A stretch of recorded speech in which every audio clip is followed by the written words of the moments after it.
Hello, readers of Every Word, and welcome to Every Word 365. I'm your host, Christina Madsen, and today we're reading Deuteronomy 21 through 26.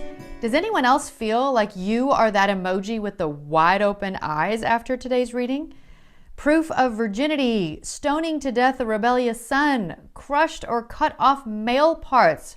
That last one's in Deuteronomy 23 if you haven't gotten there yet and are wondering what I'm talking about. Hoping no one has been reading this part with youngsters, or at least making it a little more PG for them. But as silly as some of this sounds, another reason it's good for you to know it all is because of the stories we're about to read. Things might happen that wouldn't make sense, but because you know all the laws they had to follow, some of the Old Testament stories might be easier to understand. So I always think it's real interesting when we're going to read about something and we'll go, oh, that's why, because of that law or that purification ritual or all the things that they had to do. So it really does help make the stories that are coming make more sense. I also want to share a link that has lots of more info on Deuteronomy.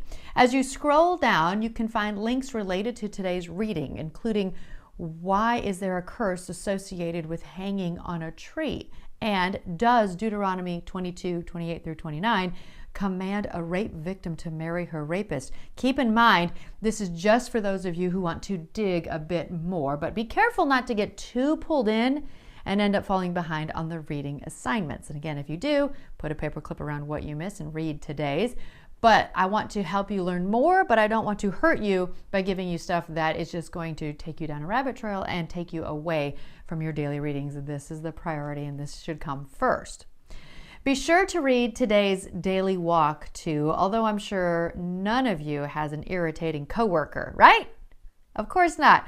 I challenge you to do what it suggests. Maybe some of you have some coworkers that are coming to mind right now. There can be some that are hard to love, that's for sure. I've heard from several of you that you've gotten a bit behind in our readings. That's okay. Again, just paperclip the pages you skipped and read them later. What's not okay is to stop altogether just because you got behind. You can do this. Don't miss out on a blessing that God has planned for you. Pick up the Bible, read today. You can always go back and read the other parts later. Just do a reading every day that you can. Tomorrow is Deuteronomy 27 through 30. Happy reading!